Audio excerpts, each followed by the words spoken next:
Welcome to the Harley Carnes podcast, Harley on the Headlines.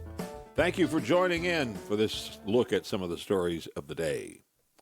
I do appreciate it. I hope if you get anything good out of this, that you'll let some people know about it. Like, follow, and subscribe. That's the easiest thing. And then, of course, a little word of mouth goes a long way, too. Of course, that takes a little more effort on your part. The U.S. and Iran have stopped shooting. They have a deal to end the war, and 14 points on the memo that'll get the negotiations started. Whatever the flaws and the shortcomings of those 14 points, and there are some big ones, one thing that memorandum is quickly shown unable to do is try to force Hezbollah to stop attacking Israel and vice versa. The problem is in Lebanon, and it continues, only mildly diminished. Israel says its forces will stay in Lebanon for as long as necessary. So Trump doesn't control Israel. Meanwhile, Ukraine launched more than 550 drones at regions in Russia, including at Moscow. It was the largest Ukrainian drone attack in 2 years. An oil refinery southeast of Moscow was hit again, twice this week. Russia says 555 drones were shot down or intercepted. That does not count the ones that got through, of course. Boston has a problem. The bars in Boston say the Scottish soccer fans who have bellied up for the World Cup are drinking them dry. That's a good problem to have. Sam Adams' Boston Tap Room is an example. Says its sales are up 400%. Hennessy's bar downtown sold out of beer completely. Federal Wine and Spirits says one of their refrigerator doors just broke from being opened and closed so many times. And the Scotland-Morocco match is tomorrow at Boston Stadium. Beer trucks, send the lot. They can use them. There's something happening that will give the global warming crowd what they might think of as their first big doomsday victory, a chance to be demonstrably right. Cataclysm could come, and they could say, see, I told you so. Some scientists are saying the so-called Doomsday Glacier on Antarctica, which his real name is the Thwaites Glacier. I got to spell that for you. Thwaites. Thwaites, I think. May actually finally collapse and drop off into the ocean. These are the ones who predict that if it does, and it melts like the biggest ice cube in a glass of sad whiskey ever, that sea levels everywhere will rise by just over 2 feet all over the planet. Coastal communities will be flooded, including New York City, Boston, Miami. They also say there's probably still some time, months maybe, before it happens, which will give people in those cities time to move inland. Inland? Manhattan is an island. There's no moving inland unless they're saying abandon it. That ain't going to happen. Or more likely build a seawall all the way around it. And if that glacier collapse is going to happen this year, as the doomsdayers are predicting, it's already too late. China thinks it can manipulate the weather and make it rain when it's dry. Now, while it's true that cloud seeding can bring the rain when there are clouds and there is almost enough moisture to condense into droplets, it's quite another to think you can create a permanent zone that routinely rains in a desert area. Trying to control the climate is a fool's errand, and the Chinese have spent billions of dollars on it so far. They send rockets and airplanes and drones overhead, dropping cloud-seeding chemicals, typically silver iodide, into the sky. They set out in 2018 to create the Tianhe, the Sky River Project, on the Tibetan Plateau. They've had 50,000 people working on this project. They have launched thousands of rockets and drones, and as mentioned, spent billions, and it has not worked. Mother Nature is just too big to do any more than tickle.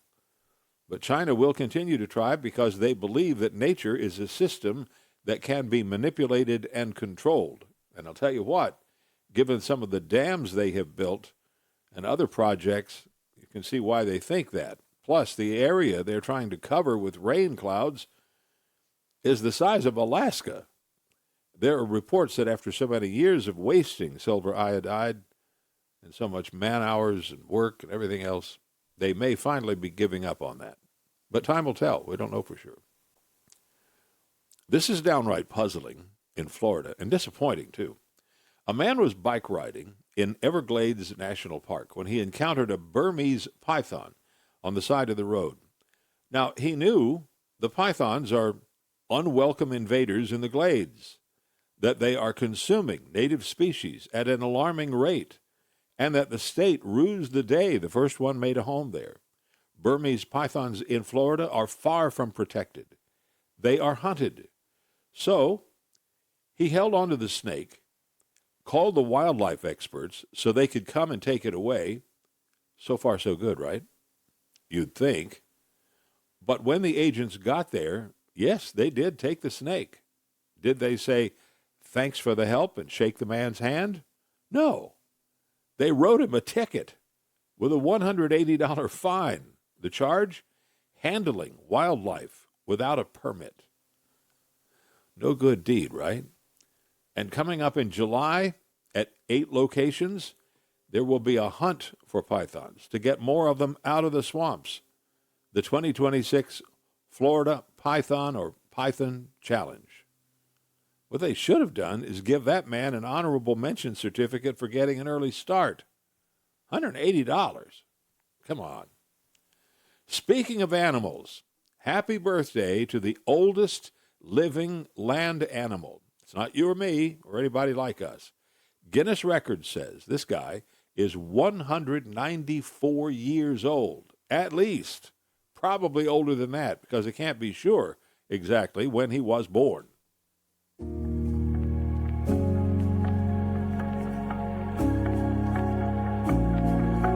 Yeah, that's Jonathan, a giant tortoise living in the Seychelles on St. Helena Island. Now, we know he's been there since 1882. They estimated him at the time to be at least 50 years of age. But he keeps soldiering on.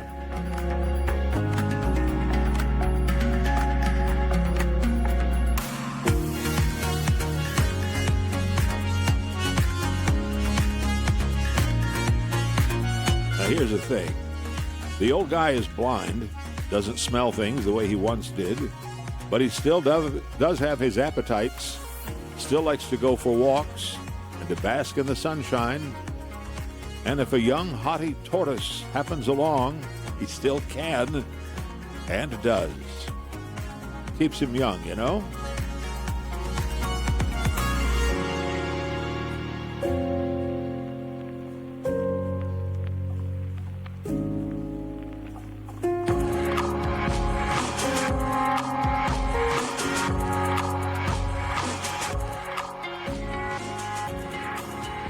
We get that video, by the way, from the Guinness Records people. Appreciate it. He lives the good advice for all of us. Don't sweat the small stuff. Go slow. Eat well. Get enough sunshine. Rest when you can. And have sex. Make love or something a whole lot like it as often as you can. There's a surprising survey making a little headline today. The most popular fast food restaurant rankings. After 11 years at the top, Chick-fil-A has supposedly dropped to number 2, and Jersey Mike's Sub Shop has taken the throne for the first time. Now, if that's the way you feel about it, okay. But it doesn't make a whole lot of sense to me. If, on the whole, people like great subs better than other sandwiches, I get that.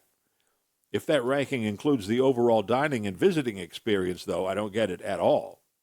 I've been to both of those restaurants many times. Jersey Mike's is great. Love it. They are friendly, but it's mostly a human conveyor belt of order the sandwich, watch it made, pay for it, take a seat if you want, and eat. Same as Subway, same as Blimpies. At Chick-fil-A, it still surprises me the warm welcome you get when you walk in. The courtesy of their staff could not be better. If you look tired, I'll bet they grab a chair for you. Oh, well, I like both of them. The rest of the top restaurants, by the way, are Jimmy John's and Panda Express, tied for third. In fourth place, KFC, Papa John's, and Domino's. Whole lot of tying going on here. Another tie for fifth, Raising Cane's, Starbucks, and Subway. And in sixth place, Little Caesars, Burger King, and Dunkin'. It's all good, right? I don't see how Starbucks can be there. It's a coffee shop. Come on, it's not a restaurant. And it costs too much. But it's okay, and I guess that'll do it. Thanks for dropping in today, tuning in. Hope you'll come back. Bring some folks with you next time. You've given me a little bit of your very precious time, and I appreciate it. Although also worth mentioning, you can find us on Spotify, X, and Facebook. And, of course, there's the website, HarleyCarnes.com. I am Harley Carnes. And until next time, do yourself a favor. Make some good, conscious choices in your life. Make a decision to be happy and fly safe. It's the only way to get there.